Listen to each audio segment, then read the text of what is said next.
Um, Hello out of this binary, it's Joe. Welcome to the weekend! We made it. Oh my goodness, it was so hard to get to this weekend this time.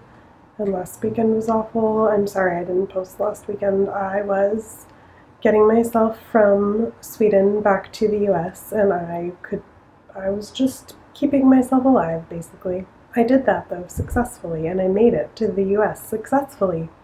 So I am now in California. Weird where my life takes me right now. So I'll do a more thorough update later because I want to talk about this week's topic, and I know already that I'll probably talk a long time about it because anytime someone asks me about my childhood, it just becomes a lot. So then I probably am not going to have very much energy to edit. So sorry, not sorry. Here's a bunch about my childhood. So this week's topic is, okay, before I even say this week's topic, I just have to talk about the word that we're using, which is queer, which I think of as a slur, which I know a lot of people experience this word as a slur. And so I don't even like to use, I don't actually like to use the word, especially not out. It's kind of okay to use it around like a whole group of other people who understand that it's a slur but are in the reclaiming mood at the moment. But using it when there's a lot of other people and I don't know where everyone's at, it makes me uncomfortable. So anyways, we're going to talk about if we knew we were different when we were growing up. If we knew our genders were different than what we were being told by everyone else, if we knew our sexualities were different, if we knew anything was different, I guess. And I'm going to do this without using the q-slur because I'm not in the mood to use it today, or most days.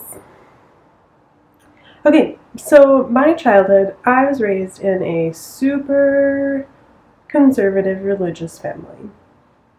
And I didn't understand very much about the LGBTQIAP community at all. I didn't understand that it was even an option or a possibility, because what I knew was that it was a sin, and that sinners went to hell, and that I didn't want to go to hell. So I did a lot of the shit to try and make sure I wouldn't go to hell. So, it's really confusing thinking back on my childhood about how I thought about my gender and my sexuality, because I thought of it more in terms of the rules that I was taught. I didn't want to break the rules because I didn't want to get in trouble, because I hated getting in trouble. Because we were spanked when we got in trouble. So I didn't really want to be hit. So I told you I was going to talk a lot. That's okay. Keep going, Joe. Keep going.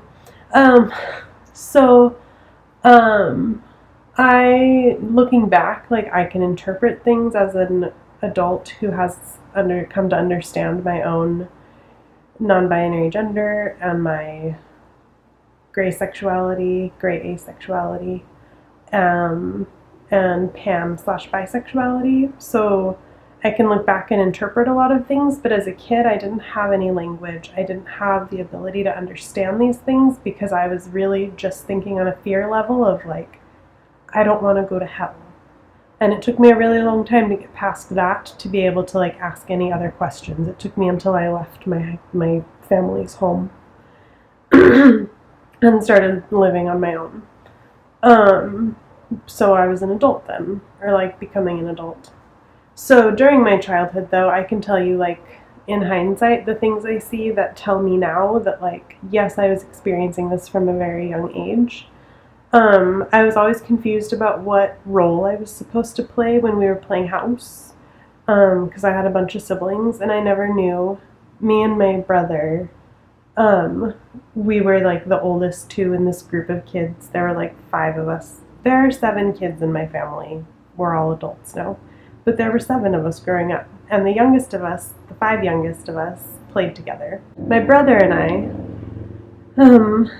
we would often be like in charge of, like, when we played house, we would be the parents, and I think we were both really confused about what roles to play, and we both grew up and came out as part of the LGBTQIAP community, so it's fun to me that we were so confused together. And I liked to do a lot of things, like I liked to wrestle and I liked to play outside in the mud. I loved mud. I just wanted to be in the mud. Most of my siblings did. We really liked it. And I played with model horses, like that was my thing. And I liked to braid their tails and make clothes for them. And I had really like intense friendships with like one person at a time. And often those were accompanied by crushes. Like I would have big crushes on my friends, but I didn't like, and it didn't matter their gender. Like if someone was a really good friend of mine, I had a crush on them. It's just how it worked. And it was hard for me to like have more than one friend at a time. It was like it was a lot to manage having that much feeling for people. So I often just had like one intense friendship and focused on that, or two. Like when I got older, I could handle like 2 or 3, but now it's hard for me to handle more than one again. Anyways, back to childhood, Joe. Go back. So I look at that and I see that the gender mold that I was trying, like people were trying to put me in, because my family was super conservative, and like there were expectations of people who were assigned female at birth that were really different from people who were assigned male at birth. And I know that I was always fighting against those expectations and confused about like which ones I needed to fulfill. And so I worked really hard to fulfill both of the expectations, because I never felt like I was like it didn't make sense to me that I was just like one.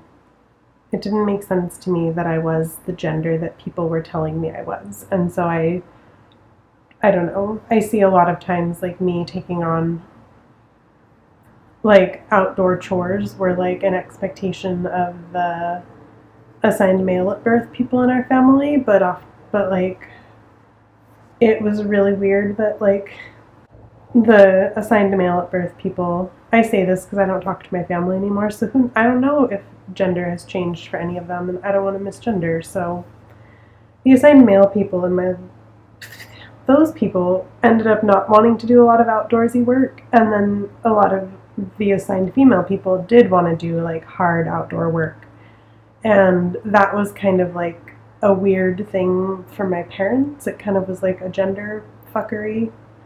And I know my parents thought that they were I think my parents thought that they were like progressive for having us do these like different chores.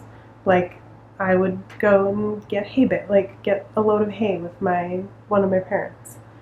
And like that was seen as really progressive to like let assigned female at birth people do these like manual labor things. That was a really long rant about manual labor. That was also a thing about my childhood, is there was a lot. I grew up on a farm and I grew up in a big family, so there was a lot of chores, and I did a lot of manual labor. Like, I don't know. I don't even want to get into that right now.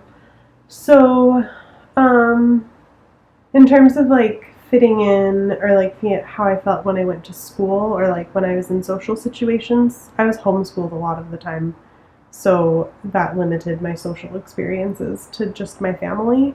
But then when I had like other experiences, I was a really like, I'm not shy per se, but I am shy, or I like don't know how to, I don't feel comfortable in social situations, and I have a lot of social anxiety, and I'm autistic, and so my like in social situations, sensory things are really overwhelming, and I can't pay attention to everything, so I get tired really quickly. So all of that was part of my socialization as a kid. And then I did feel really different from everybody else, but I didn't know why. Had no way, no words to express it.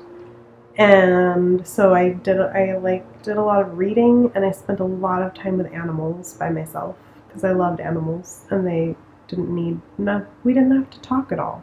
We could just hang out. And then the older I got, the more I had like responsibilities at home of taking care of my younger siblings because my parents were not parents. But then I remember like I had, once I entered junior high and high school age, there were a lot of people around me who identified or who were in the LGBTQIAP community and who were like teenagers. And so I was surrounded by the community from, well, the beginning, because I am part of this community. But like I was surrounded by all these people who talked about it, and I could like observe how their lives were and how they lived, and could also hear all of my family's super judgmental comments and all of their fears about these people going to hell. And so again, like I was really, really focused on like, am I going to go to hell or not?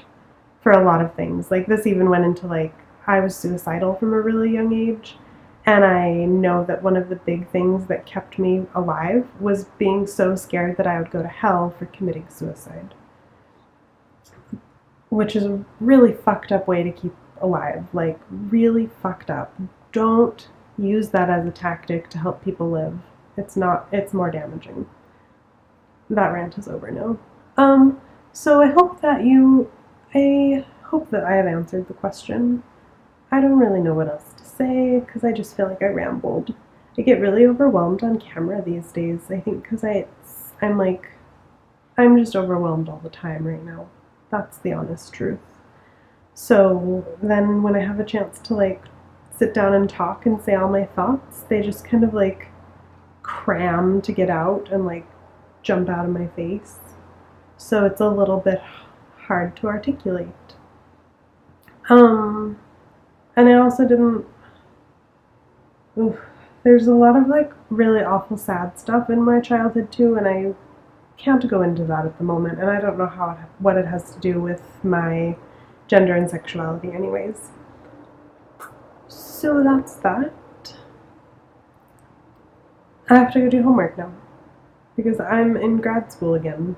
I don't know how that happened. I've been in here for a week almost. Not even a week yet. It'll be a week on Monday. And it's Saturday right now, US time. I'm also in a different time zone, and that's confusing, and I miss my loves Lou, and I miss Sweden. Is that enough now? Do you want me to stop talking? Because I'm going to. Next week, week 110, is a fluffy week, so look for people's fluffy videos. If you have any topics you want us to think about addressing or actually address, what are the words coming out of my mouth? If you have any topic ideas, tell us in the comments. How was your childhood? Tell me in the comments. I will read them and press like. I don't have much like re-commenting energy right now, but I'm hoping that that will change. But I am doing the best I can. If you want to apply to OutOfThisBinary, please do, especially if you can diversify our channel in any way. We give priority to people of color and people who were assigned male at birth. So apply. We would love to have you join. And I can't think of anything else. So have a good week. Hang in there. We're going to make it. I'll see you next weekend. I hope. I'll still be here. I'll stay alive, but, you know, sometimes, what am I saying? I will see you next weekend, is what I'm saying. Hang in there until then. Believe in yourself and believe yourself. Bye.